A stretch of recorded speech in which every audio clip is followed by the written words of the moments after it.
Girl whispered, "He just needs a sister." The neural translation lag was precisely 2.3 seconds, long enough for Laura's wails to echo through the crystalline dining hall before the meaning reached human comprehension. Lisa watched the draconid child's distress through the bioluminescent tears streaming down his scaled cheeks, each droplet containing complex pheromone signatures that her wrist-mounted analyzer struggled to decode. Ambassador Kester's throat membranes fluttered in what the cultural database identified as profound embarrassment. The draconid diplomat's four-fingered hands trembled as he attempted to soothe his son, but Laura only cried harder, his small wings tucking tight against his back in a posture of absolute misery. "My apologies," Kester said through the neural link, his voice arriving in Lisa's auditory cortex with the texture of distant thunder. "Laura has been difficult since we arrived at the station." Lisa sat across the table, her fork hovering over the protein synthesis she'd barely touched. The diplomatic quarter of orbital station Artemis 7 hummed around them, its artificial gravity generators maintaining a careful 0.87 G, the compromise point between human and draconid physiology. Through the transparent aluminum walls, Jupiter's swirling storms provided an indifferent backdrop to the small domestic crisis unfolding. She was 17, the youngest xenolinguistics intern ever assigned to the Artemis program. Her grandmother had been among the first humans to make contact with the draconids 43 years ago, when their generation's ships finally decelerated into the outer solar system. That legacy had earned Lisa this position, though right now she felt utterly unprepared. The diplomatic dinner was supposed to be a formality, a chance for junior staff to practice cross-species etiquette before the real negotiations began. Tomorrow, Ambassador Kester would meet with the Solar Council to discuss mining rights in the asteroid belt, a conversation that would determine whether two starfaring species could share the same solar system without conflict. But Laura's crying was drowning out everything. Lisa's neural implant fed her streams of data, the child's age equivalent in human years, approximately 6, his heart rate elevated, the chemical composition of his tears high in stress hormones. What the technology couldn't tell her was why he was so upset. "Perhaps," Kester's aide suggested in careful standard, "the human food is not agreeable to the young one's digestion." Lisa shook her head. The synthesis chambers were programmed with draconid nutritional requirements. The food should be identical to what he'd eat on your ships. Laura's crying intensified. The other diners, a mix of human officials and draconid delegation members, were beginning to stare. Lisa saw her supervisor, Dr. Chen, making subtle calming gestures from across the room, but Lisa knew that if this dinner fell apart, it would reflect poorly on the entire human diplomatic corps. She deactivated her neural link and leaned forward, studying Laura without the interference of technology. The draconids had evolved on a world with slightly higher gravity and a dimmer star. Their scales were designed to absorb every available photon, giving them an iridescent quality that shifted between deep purples and midnight blues. Laura was small for his age, his scales not yet hardened into the armored plating of adulthood. Something about his posture reminded Lisa of her younger cousin during family gatherings, that specific kind of distress that came not from pain or hunger, but from loneliness. She thought about her grandmother's field notes, the ones she'd read and reread during her training. The draconids were a colonial species, her grandmother had written. Their ships traveled in convoys, their settlements clustered. A draconid raised alone was like a human raised without language, functional perhaps, but missing something fundamental. Lisa glanced at Ambassador Kester. The diplomat sat rigid, his embarrassment palpable. His wife had remained on the generation ship, Lisa remembered from the briefing materials.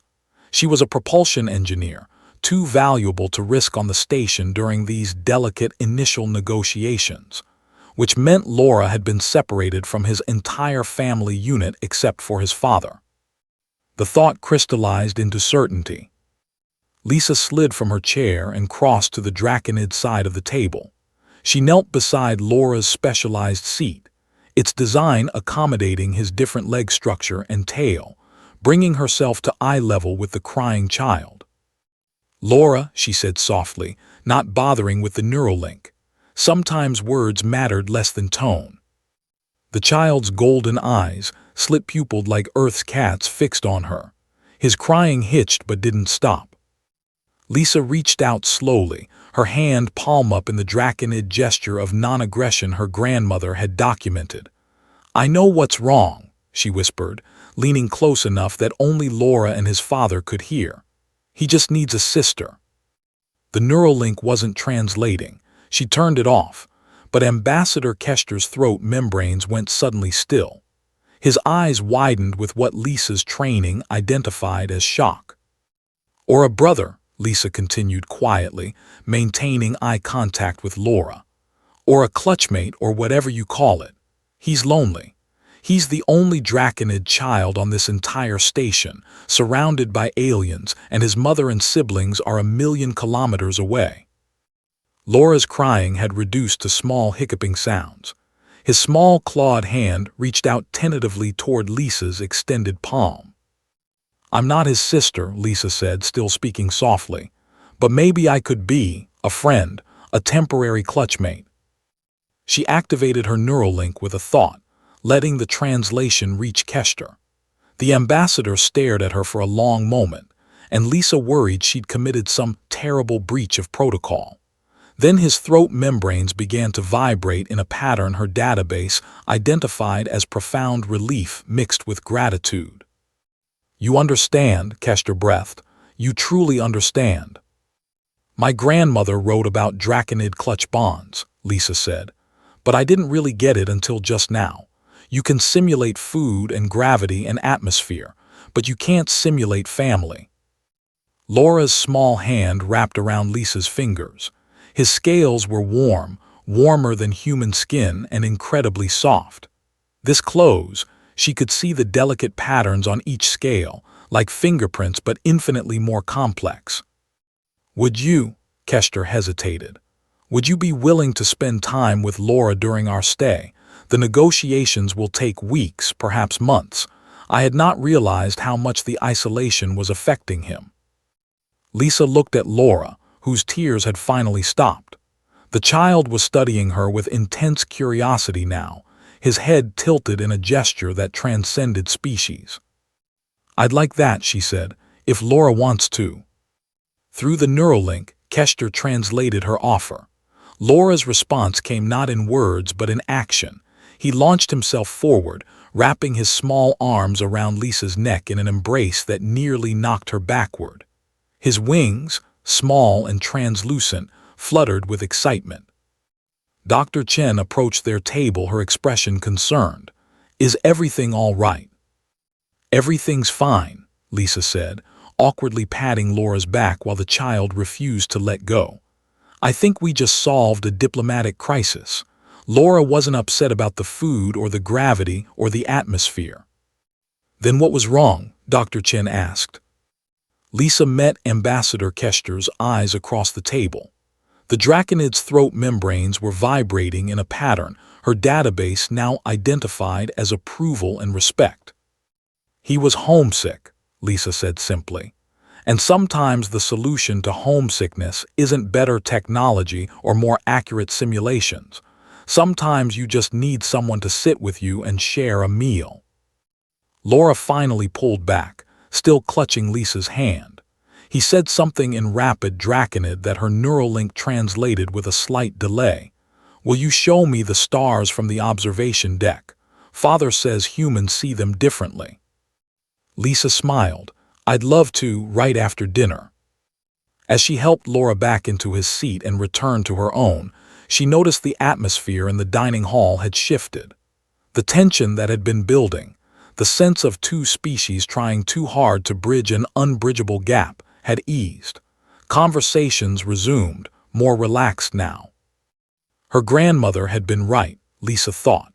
First contact wasn't really about technology or translation, or even understanding alien biology.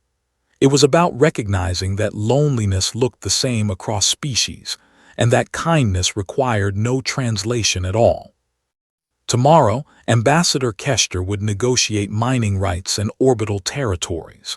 But tonight, a human girl and a Draconid child would look at Jupiter's storms together and talk about their families, and maybe that small connection would matter more than all the carefully drafted treaties. Laura picked up his utensil again, a specialized tool designed for Draconid hands, and began to eat.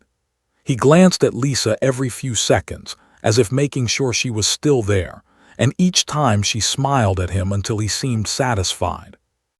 Across the table, Ambassador Kester's throat membranes vibrated in what Lisa had learned to recognize as the Draconid equivalent of a parent's relieved sigh.